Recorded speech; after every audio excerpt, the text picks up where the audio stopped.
yo hubiera deseado que la charla de esta tarde hubiera versado en torno a lo que se llama el instrumentum laboris del sínodo, es decir, una especie como de cuestiones bastante desarrolladas, que son las que se propondrían a la Asamblea de los Obispos en el sínodo para ser tratadas.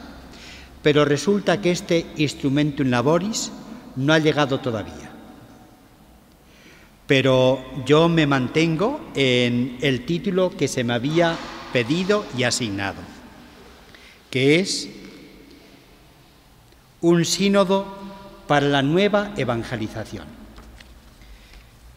Y un sínodo que no podemos olvidar tiene lugar cuando se cumplen los 50 años de la solemne inauguración del Concilio Vaticano II y los 20 de la publicación del Catecismo, cuando el Papa nos entregó en un acto de transmisión eclesial el Catecismo de la Iglesia Católica como instrumento seguro para la transmisión de la fe. Da la circunstancia de que, por diversos factores, hay una fecha en el calendario de la Iglesia contemporánea que es bueno que subrayemos, porque a esta fecha han ido confluyendo diversos acontecimientos. La fecha es el 11 de octubre. Lo tengan bien subrayado ustedes, vosotras, en el calendario. Cuando comenzó el concilio, los que ya tenemos el privilegio de recordarlo por los años, entonces se celebraba el 11 de octubre la fiesta de la maternidad divina de la Virgen. Y precisamente por eso es por lo que el Papa Juan XXIII, el Beato Juan XXIII, eligió esa fecha para comenzar. Pero vean ustedes la cantidad de acontecimientos que han confluido después en esta fecha. El día 11 de octubre fue la inauguración del Concilio Vaticano II. El día 11 de octubre fue también la fecha elegida por el Papa para la firma del Catecismo de la Iglesia Católica. El día 11 de octubre es la fecha que el Papa también ha elegido para esa carta preciosa, la firma de la carta preciosa, que se llama Porta Fidei. También el 11 de octubre es el comienzo del año de la fe. También el 11 de octubre es la fiesta, la memoria litúrgica de Juan XXIII, que podía haber sido otro día, pero se prefirió esta fecha del 11 de octubre porque el nombre de Juan XXIII está unido estrechamente a la celebración del concilio. Y seguramente más fechas y más acontecimientos. Pero en todo caso, el 11 de octubre es una fiesta, una fecha, un conjunto de acontecimientos, los que confluyen en ese día, que probablemente no haya en la Iglesia de esta última etapa, pensemos en el último siglo, no ha habido ninguna fecha consagrada por tan grandes acontecimientos. ¿En qué me voy a fijar yo sobre todo? En una serie de indicaciones que nos pueden ayudar para situar como una serie de ejes o de marco que nos pueden ayudar para comprender y para situar el acontecimiento mayor de la Asamblea del Sínodo de los Obispos que va a tener lugar desde el día 7 de octubre hasta el día 28.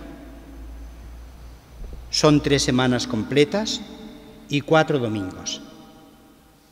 El primer domingo tendrá lugar la apertura y también la declaración como doctores de la Iglesia de Santa Hildegarda de Bingen, en la Edad Media, una benedictina, podemos decir, del mundo nórdico, y también el doctorado de San Juan de Ávila, patrono del clero español, apóstol de Andalucía, una persona que fue consejero y maestro por excelencia en el siglo XVI.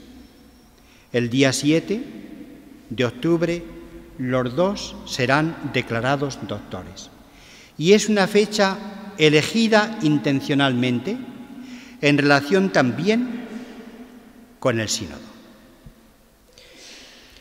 Una primera afirmación que haría y que quiero desarrollar un poquito.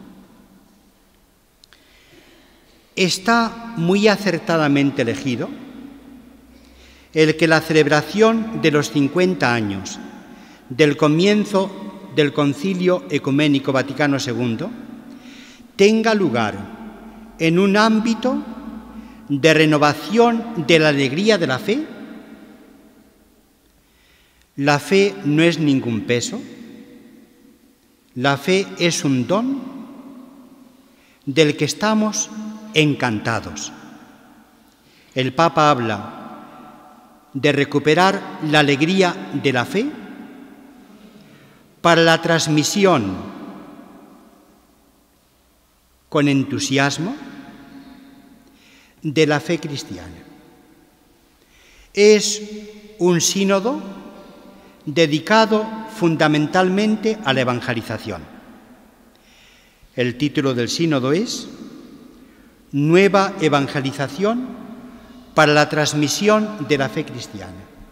Pues bien, el Concilio Vaticano II tuvo como intención primordial la evangelización. Cuando se leen y releen los documentos del concilio, también la inspiración que tanto los papas convocantes como los que presidieron su celebración, esa inspiración que transmitieron al concilio es de orden fundamentalmente evangelizadora.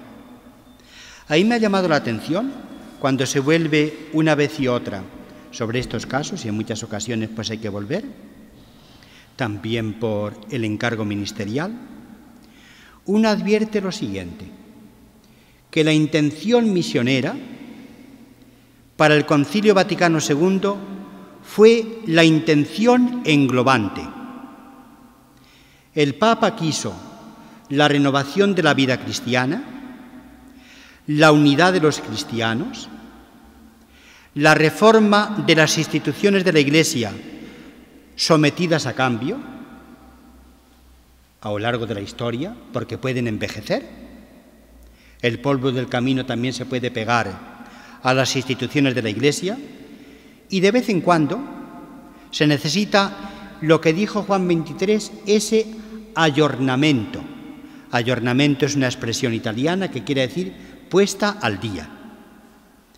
Pues bien, en los papas Juan XXIII y Pablo VI, que convocaron el concilio, cuando murió Juan XXIII no se sabía si el concilio iba a continuar. Por ejemplo, el Concilio Vaticano I estaba sin terminar. Tanto es así que cuando se convocó, se anunció un concilio, se pensaba que a lo mejor podía ser la continuación del Vaticano I. Aquel concilio estaba sin concluir.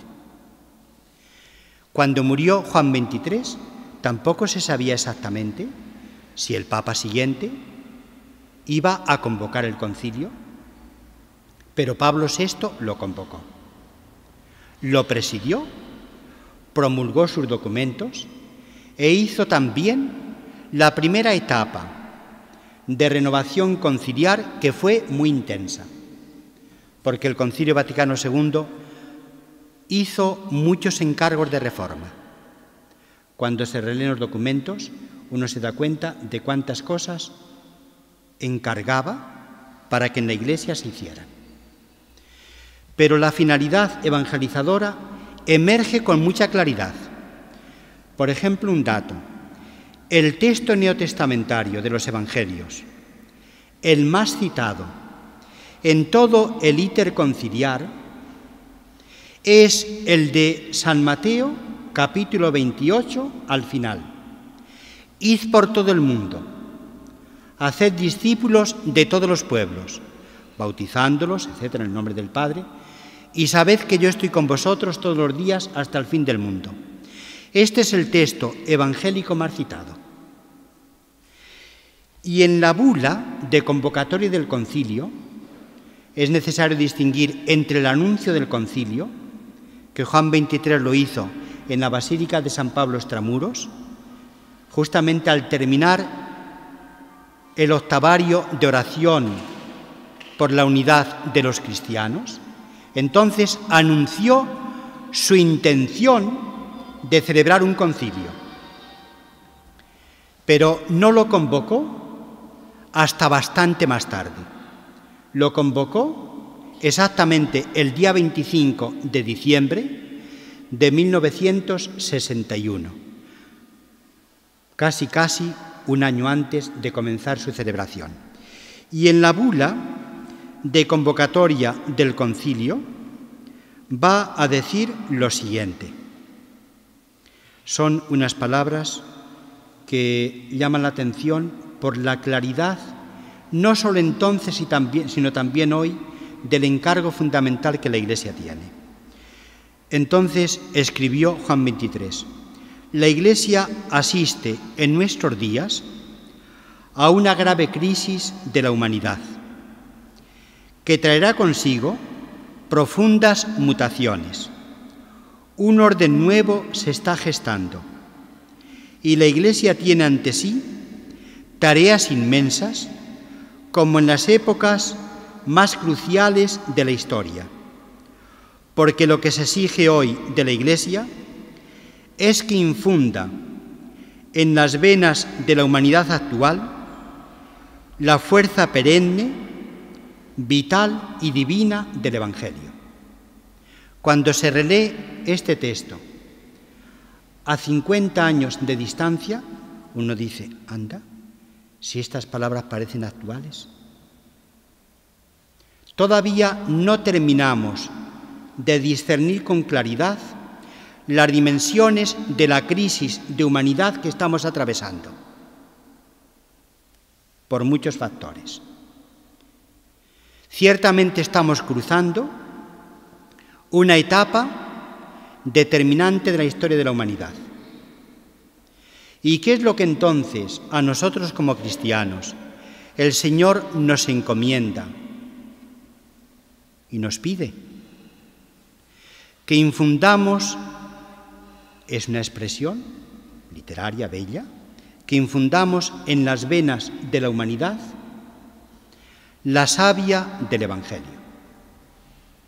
Es decir, es una tarea esencialmente evangelizadora. Cuando se convocó el Concilio Vaticano II, a diferencia de otros concilios, no había en la historia inmediatamente transcurrida, en el presente, no había ninguna herejía que reclamara la convocatoria de un concilio, como sí pasó, por ejemplo, en el Concilio de Trento y en otros muchos lugares. Había por delante, tenía planteada la Iglesia un desafío de inmensas proporciones. Y fue convocado el Concilio de Trento, un concilio de una gran trascendencia para la historia de la Iglesia. Tampoco existía entonces, ni hoy, gracias a Dios, una especie como de relajación tan grave en las costumbres, en la forma de vivir el Evangelio, de sacerdotes, de obispos, de religiosos, de religiosas, de seglares. Es verdad que somos pecadores, es verdad, pero ciertamente la situación moral de la Iglesia no reclamaba, no exigía la convocatoria de un concilio. Es un concilio que se convoca para la renovación de la Iglesia, la renovación espiritual, apostólica, también de reforma donde se necesite, en muchas cosas. Solo, por ejemplo, los que podemos comparar cómo celebrábamos la Eucaristía cuando empezó el concilio y cómo la celebramos ahora, hay un mundo. El mismo misterio eucarístico, el encargo que el Señor nos dio de celebrar eso, lo que Él dijo, en su memoria, ininterrumpidamente se ha hecho, antes del concilio, durante el concilio y ahora. Pero ha habido unos cambios, manteniendo lo fundamental, evidentemente, de amplio respiro, de gran alcance. El concilio buscó la renovación de la Iglesia, que no era fin en sí misma la renovación de la Iglesia, sino para que pudiera presentar de una forma más fidedigna, más digna de crédito, el Evangelio. Para eso fue convocado el concilio.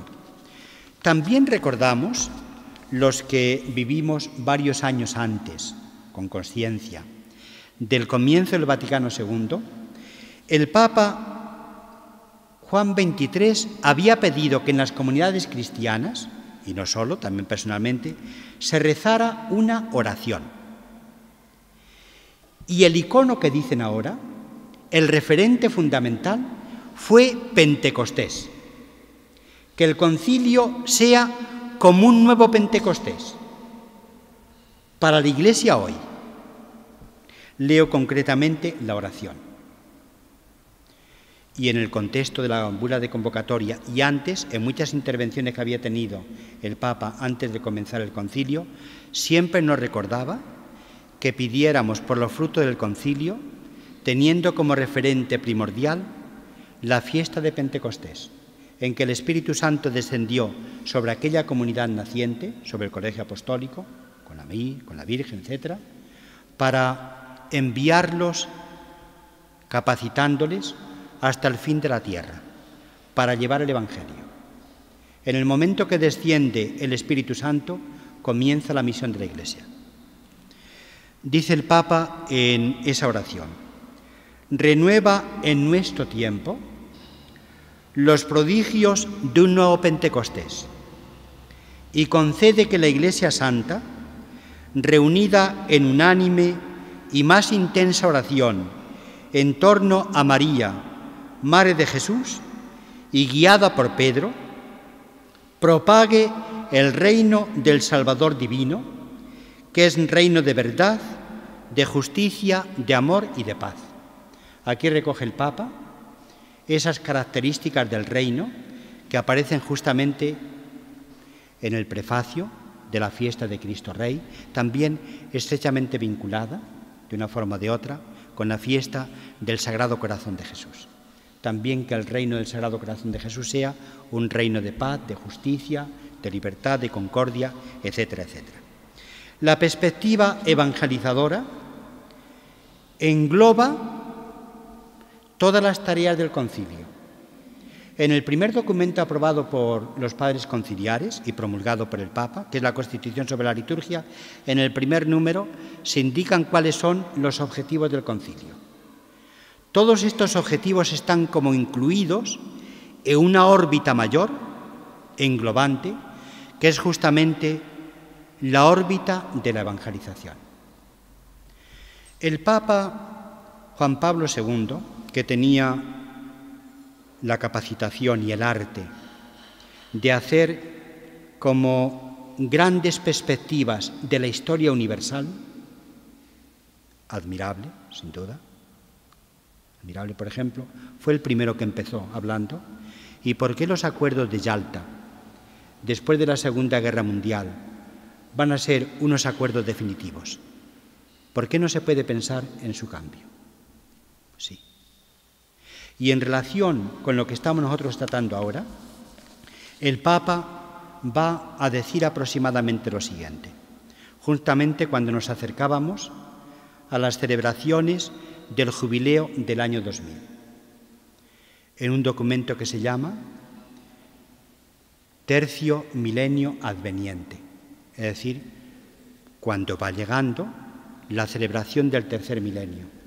Y cuando Juan Pablo II considera el concilio, con esta proximidad ya del tercer milenio, dice aproximadamente lo siguiente: el Concilio Vaticano II fue la puesta en marcha de una gigantesca evangelización en el mundo contemporáneo. El que el sínodo próximo sea de la nueva evangelización para la transmisión de la fe cristiana, al celebrar los 50 años del comienzo del Vaticano II, es una conexión feliz, muy acertada, que podamos nosotros ponernos a disposición todos, cada uno desde la responsabilidad bautismal, ministerial, consagrada, etcétera, que hayamos recibido, al servicio de esta gran evangelización.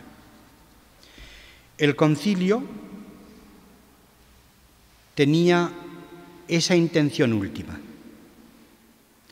Yo les pido que relean los documentos desde esta clave,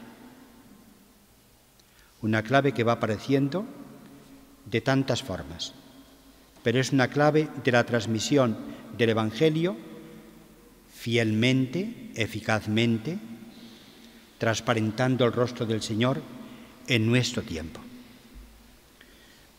En esta semana se han unido, y yo creo que con buen acierto,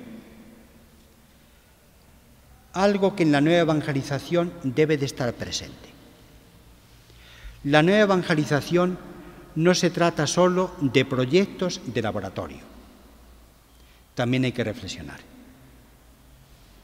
Por ejemplo, el Papa encomendado al dicasterio nuevo, el Pontificio Consejo para la Nueva Evangelización, le ha encomendado, entre otras tareas, la siguiente: ver en qué consiste la nueva evangelización, porque es una expresión que repetimos todos, ver en qué consiste.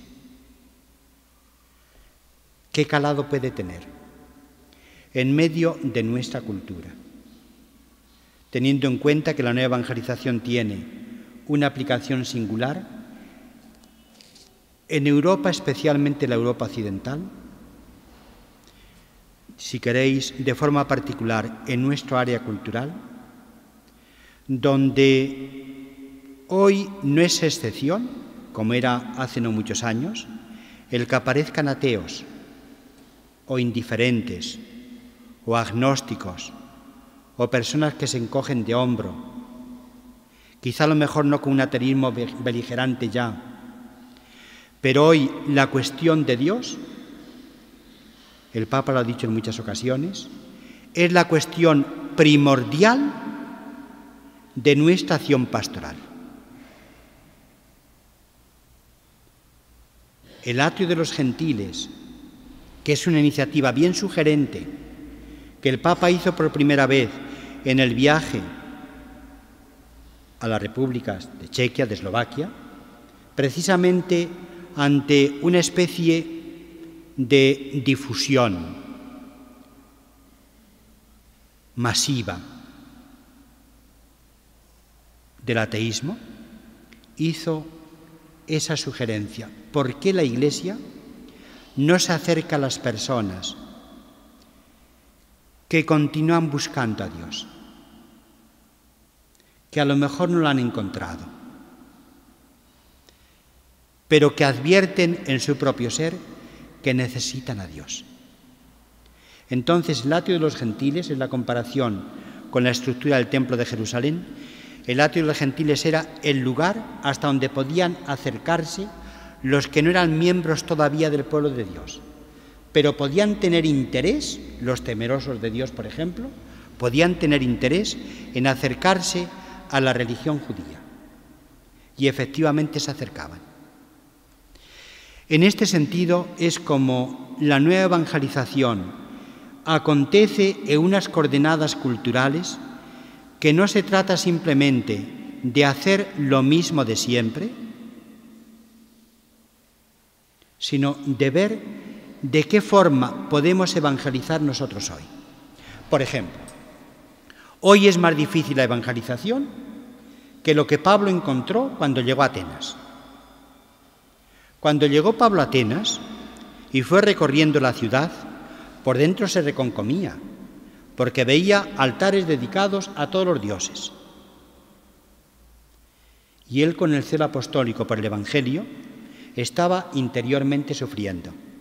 Y cuando tiene la oportunidad de hablar en el Areópago, justamente enfrente del templo famosísimo de Atenas, del Partenón, cuando tiene la oportunidad de hablar, entonces les va a decir: atenienses, he visto que sois los más religiosos de todos los hombres. E incluso tenéis un altar dedicado al Dios desconocido. Pues bien, a ese Dios, a quien vosotros habéis dedicado el altar, yo os vengo a anunciar. Hoy, la situación en que transcurre la nueva evangelización no es un clima religioso-cultural con aquella intensidad que Pablo encontró en Atenas. La evangelización, ya lo hemos visto por estos días, por iniciativas interesantes que han surgido, pues tiene otro ámbito de realización. Ciertamente es, ¿y qué forma, de qué manera, con qué celo apostólico, por qué vías podemos nosotros hoy ser instrumentos eficaces del Evangelio en medio de nuestro mundo? Y se van haciendo muchas cosas. Hay muchas iniciativas preciosas, pero seguramente todos somos aprendices en la escuela de la evangelización.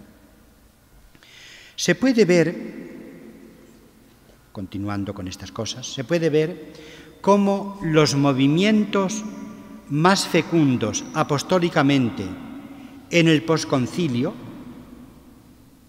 son los que bebieron de las fuentes conciliares o, habiendo nacido antes, fueron refrescados por las fuentes conciliares. Prefiero no entrar en denominaciones concretas, pero cualquiera puede verlo, mínimamente informado. Hoy los movimientos cristianos, las comunidades, los grupos apostólicos, con mayor incidencia en la transmisión del Evangelio, están en estrecha conexión con el impulso evangelizador del Concilio Vaticano II. Y si el Concilio Vaticano II no es asumido de nuevo por nosotros, con gran confianza, que podemos en relación con el Vaticano II torpedearle o por una parte o por otra. Unos para decir, pues es un concilio que ya se ha quedado viejo, y otros para decir, pues es un concilio que ha revolucionado la Iglesia. Ninguna de las dos cosas. Como decía don Francisco Cerro hace poco, la hermenéutica de la continuidad en la Reforma. Ni una continuidad inerte, ni una reforma revolucionaria. Ha sido una continuidad del mismo sujeto histórico que es la Iglesia.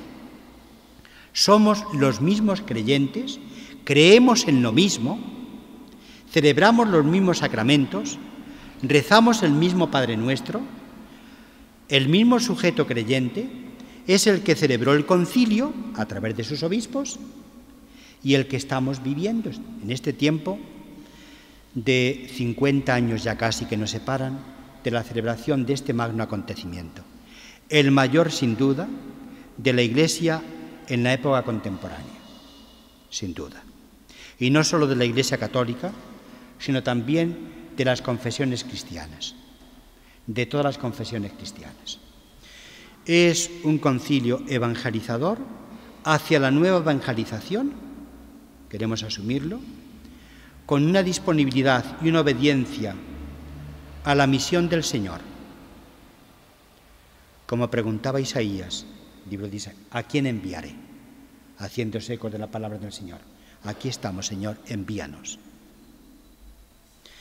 Querría conectar también lo que significa para nosotros aquí en Valladolid, este lugar santo en que estamos. Aquí aquí ha tenido lugar por obra de una persona singular, sin duda llamado especialmente por Dios, del padre Bernardo Hoyos, el beato Bernardo Hoyos. Hace poco más de 2 años fue beatificado, ¿recordáis? Yo había comenzado aquí mi ministerio el día anterior. Fue sin duda empezar, entrar y besar el santo, porque fue la beatificación inmediatamente. Pues bien, este lugar convierte a la diócesis de Valladolid en una diócesis con un encargo especial de cara a otras diócesis, como por ejemplo la diócesis de Santiago de Compostela, con el sepulcro y la memoria apostólica. Es un centro de renovación de la fe, de peregrinaciones, etc. Nuestra diócesis tiene también un encargo especial. Que el Señor nos conceda poder cumplirlo. Yo me alegro mucho de que esta semana que estamos concluyendo haya sido también, y probablemente de forma especial, una manera de cumplir esta misión. Lógicamente, la misión especial que nuestra diócesis tiene y que puede ofrecer a otras diócesis está estrechamente unida al corazón de Jesús, al Sagrado Corazón de Jesús. Ya sabéis la historia, como el padre Hoyos, porque había recibido una carta de un jesuita un poco mayor que él, pero habían convivido aquí, habían hecho amistad. El padre Cardaverás, Agustino Cardaverás, para preparar una predicación en la iglesia de San Antón de Bilbao, ahí me alegra mucho esta conexión, le pidió que le reprodujera. Entonces no había ordenadores. Entonces tuvo que copiar los textos en latín, porque el texto original francés, Galifet, estaba en latín. Le copió los textos y se los envió al padre Cardaverás. Los textos que le envió fue relacionado con las manifestaciones del corazón de Jesús a Santa Margarita María de la Coque. Pero entonces, al copiar estos textos, se dio cuenta el padre Hoyos de que existía ese libro y de que ese libro trataba de estas cosas. Y entonces él sintió una especie como de llamada singular. Después va a tener otro tipo de manifestaciones, recordáis, en mayo del 1733, murió muy joven. Pero en qué poco tiempo hizo tantas cosas, con tanto tesón, con tanto empeño, cumpliendo, esa era su convicción, cumpliendo un encargo del Señor que vendía muy bien para la Iglesia entera. Así él se puso. Entonces, este encargo del Señor tiene conexión, como todos sabemos, con el corazón de Jesús, el Sagrado Corazón de Jesús. Permitidme que en este contexto es bueno que hagamos una lectura tanto de los escritos de Santa Margarita María de la Coque como del libro, Mi Tesoro, del padre Bernardo de Hoyos. Hagamos una lectura a la luz de la Sagrada Escritura. Haced esa lectura. También este momento importante en la vida y en la misión de la Iglesia tiene que ser iluminado por la palabra de Dios. El Papa Benedicto XVI en bastantes momentos ha hecho esta reflexión y esta conexión. Si veis, por ejemplo, la primera encíclica publicada por él, Deus Caritas Es, en varios momentos, y además en momentos muy significativos en el desarrollo de la encíclica, alude a la cuestión del corazón de Jesús, desde un punto de vista bíblico y también genuinamente popular, también, pero especialmente desde el punto de vista bíblico. Y a continuación quiero decir alguna cosilla, pero todavía me detengo en esta parte. Para mí ha sido un descubrimiento, y un descubrimiento feliz, lo siguiente. Como sabéis, va a ser declarado doctor el día 7 de octubre, si Dios quiere, San Juan de Ávila. San Juan de Ávila tiene un montón de obras, muchas cartas, muchos sermones, un tratado fundamental, Audifilia se llama, también memoriales de reforma para el Concilio de Trento, que su amigo don Pedro Guerrero, el arzobispo de Granada, los llevó, y de ellos habló en el concilio. Y tiene, entre otras cosas, un tratadito, es pequeño el tratadito, está al final del volumen primero de las obras, un tratadito que lleva por título Tratado del Amor de Dios. Una edición de este tratadito le regalamos al Papa cuando vino en su primer viaje a España para el Encuentro Mundial de las Familias en Valencia, con una edición preciosa, preciosa. Por sugerencia, este regalo, este obsequio, por iniciativa de la Comisión Episcopal del Clero, en nombre de todos los sacerdotes españoles. Yo tuve el honor de podérselo entregar, lo miró con gran curiosidad como siempre, pero para mí el descubrimiento es el siguiente. Hay una estrecha conexión, muy estrecha conexión, entre su encíclica, el Tratado del Amor de Dios de San Juan de Ávila, y yo os invito a que hagáis el siguiente ejercicio. Releed también la devoción al Sagrado Corazón de Jesús, que aquí tiene una matriz tan importante en Valladolid. Releedlo también para que el mensaje que aquí se ha querido transmitir también quede enriquecido con un nuevo doctor de la Iglesia.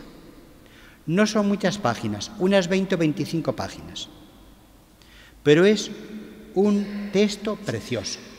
Yo me he permitido reproducir aquí algunos pasajes que os voy a leer. A mí me han llamado la atención por la hondura, por la conexión bíblica, por la sintonía con lo que significa el Sagrado Corazón de Jesús para nosotros. Está muy acertado el que el título de esta semana sea Nueva Evangelización, Testimonio del Amor de Dios. El Evangelio nace de las entrañas de Dios. El Evangelio es la buena noticia anunciada con hechos y palabras por nuestro Señor Jesucristo del Evangelio. Hay varios pasajes en ese librito en que dice, en el corazón de Jesús, en el amor del corazón de Jesús, reverbera, es la palabra que él utiliza, el amor que Dios nos tiene. Se puede establecer una concatenación. El Señor nos ha amado y se ha entregado a cada uno de nosotros, como insistía don Francisco Cerro, con palabras de la carta a los Gálatas. Me ha amado y se ha entregado por mí. O como dice al comienzo de todos los discursos largos de la última cena, San Juan, habiendo amado a los suyos que estaban en el mundo, los amó hasta el extremo, de una manera inusitada, de una manera inimaginable. Nos ha amado hasta lo inconcebible. El Señor nos ha amado. También nosotros pecadores, los alejados por más distanciados que se encuentren, entran dentro de esta onda expansiva del amor de nuestro Señor Jesucristo. Ha venido a nuestro encuentro, nos ha amado hasta el final, hasta desbordar la copa. Ha desbordado la copa. Por ejemplo, dice San Juan de Ávila que los sufrimientos que nuestro Señor Jesucristo pasó no agotaron el amor que tenía. Hay un remanente de amor que no quedó todo él volcado en su pasión, en el sufrimiento por nosotros. Hay el amor de Jesucristo a nosotros, de su corazón. El corazón es el símbolo del centro de la persona, es el símbolo del amor. También tenemos que decir, desgraciadamente, que el corazón es el símbolo también del odio, que en nuestro corazón no habite el odio, que habite el amor, que venzamos el mal con la abundancia de bien, que aprendamos en el Señor y del Señor a vencer el mal con la abundancia de bien, porque nuestro corazón también puede estar emponzoñado y con esa especie de veneno que es el resentimiento y el odio y el deseo de venganza, que el Señor purifique nuestro corazón. El amor del Señor nos ha amado hasta el extremo y en Jesucristo se refleja, reverbera el amor de Dios nuestro Padre. Tanto amó Dios al mundo que nos entregó a su Hijo. Dios Padre queda en la Sagrada Escritura, particularmente en San Pablo, queda reflejado en Abraham, que se dispuso, por obediencia y fe a Dios, se dispuso a sacrificar a su Hijo. Tanto nos ha amado Dios Padre que nos ha entregado a su Hijo. De modo que en el Sagrado Corazón de Jesús no se cierra ahí la fuente del amor, la fuente viene de Dios Padre, a través de Jesús, y llega hasta nosotros. Por eso está bien elegido, como digo, nueva evangelización, testimonio del amor de Dios. El Evangelio procede del corazón de Dios. Para nuestra sorpresa y también para nuestra esperanza, a Dios no le somos indiferentes, le somos muy queridos. Él nos ha amado, también cuando éramos pecadores y estábamos distantes. Nos ha tendido su mano bondadosa. Y la mano tendida a los pecadores, decimos, en una de las oraciones eucarísticas, es justamente nuestro Señor Jesucristo. Es su mano tendida a nosotros. Por eso, la evangelización, el Evangelio, es buena noticia para nosotros, que viene de Dios. Hay noticias de Dios y estas son buenas, que Él nos ama, que está cerca de nosotros, que aunque hayamos sido hijos pródigos a la enésima potencia, también hay un lugar en su casa y unos brazos abiertos para acogernos y besarnos efusivamente. Por eso la evangelización nosotros no podemos hacerla si no está movida nuestra vida, nuestro corazón, nuestras obras, si no están movidas por el amor a Dios, por el amor a los hermanos, por el celo pastoral, como queráis, por el celo apostólico. San Juan de Ávila, en la colecta de su fiesta, especialmente nos ha enseñado el celo apostólico.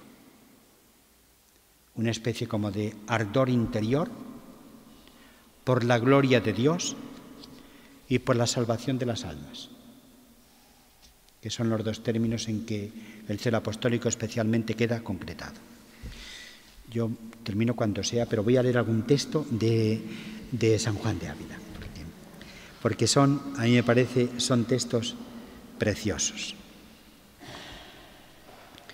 Todos ellos están tomados de este tratado del amor de Dios, que yo invito, incluso se podría perfectamente hacer ahora en estas celebraciones que vamos a tener con ocasión de la declaración de doctor de la Iglesia de San Juan de Ávila, una pequeña edición muy sencilla.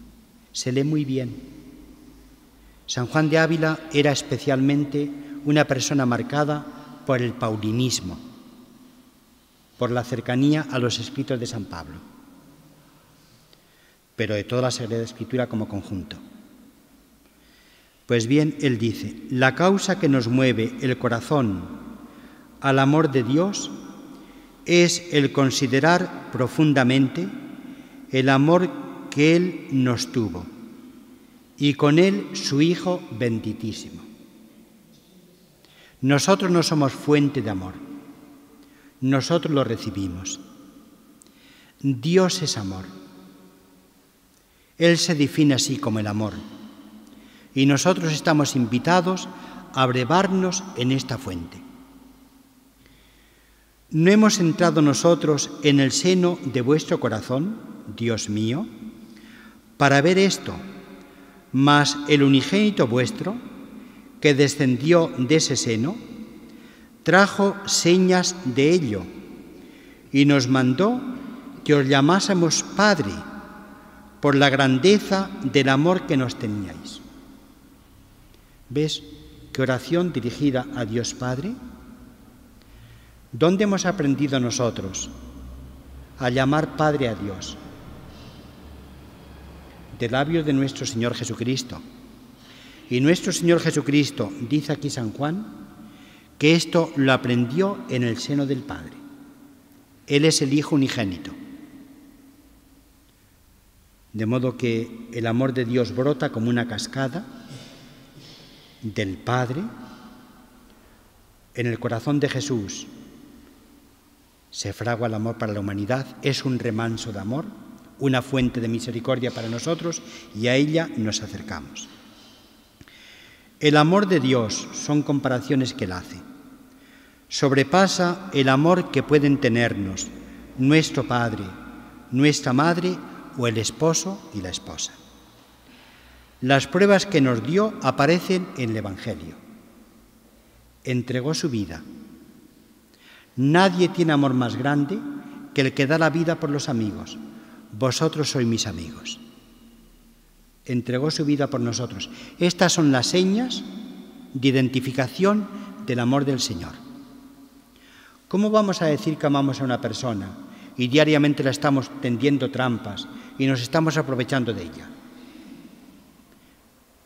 No puede ser. Lo que pasa es que a veces el nombre de amor, que es un nombre de los más ricos de la humanidad, a veces lo hemos embadurnado y lo hemos tergiversado y le hemos puesto otras cosas que le han robado el nombre. Santa Teresa de Jesús, precisamente en el manuscrito del Camino de Perfección que se conserva aquí en las Carmelitas de Valladolid, dice esto: hay otras realidades, Dios mío, que han robado al amor su nombre. Lo vemos todos los días. Tergiversado. Continuamos. La fuente y el origen del amor de Cristo para con todos los hombres no es la virtud del hombre, sino las virtudes de Cristo y su agradecimiento y gracia y su inefable caridad para con Dios. Fijaos, el amor que Dios tiene a nuestro Señor Jesucristo reverbera en el amor que Jesucristo nos tiene a nosotros. Sabemos que Dios existe, que es bueno, que es nuestro Padre, por el encuentro con nuestro Señor Jesucristo, en su corazón, por el corazón del Señor. Los rayos del fuego de este sol divino, derechos iban a dar al corazón de Dios. De allí reverberan sobre los hombres. Nuestro Señor Jesucristo siempre estuvo en conexión filial con Dios Padre, y el amor que había en ese diálogo entre el Padre y el Hijo reverbera en la forma como Jesús nos ha tratado a nosotros. Pero no podemos olvidar esa fuente, ese sol último, que es justamente nuestro Dios.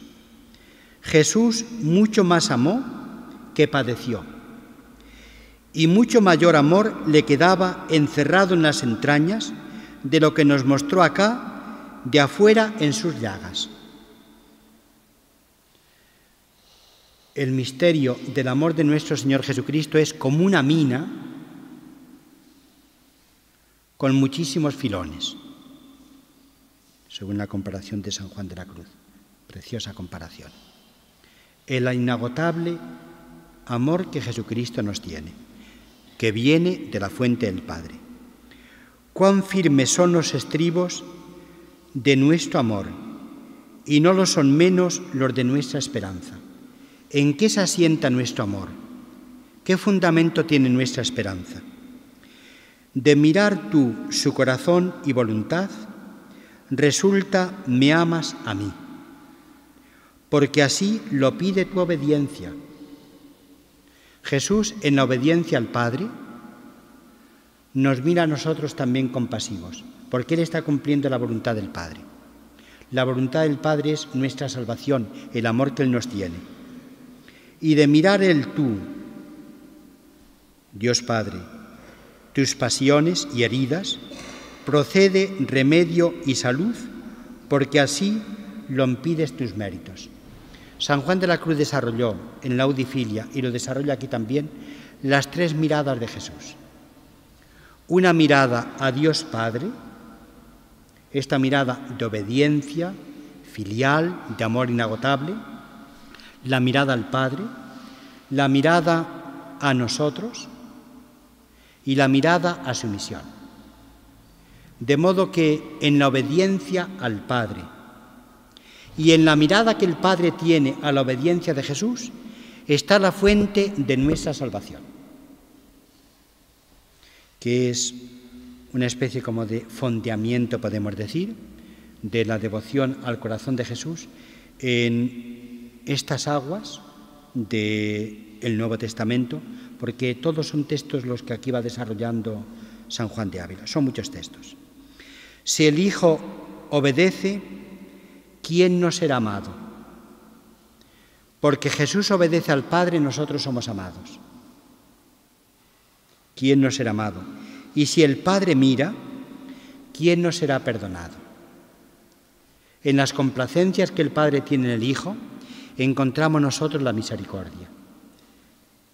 Somos también alcanzados nosotros por esa mirada. No mires a tus fuerzas solas, que te harán desmayar, sino mira a este remediador y tomarás esfuerzo. A veces nuestra vida puede estar cansada. En los lineamientos que se llaman para el sínodo se habla del cansancio que podemos tener los cristianos y los evangelizadores. Un cansancio especial, que no procede solo de mucho trabajo que a veces hay. Hay otro tipo de cansancio.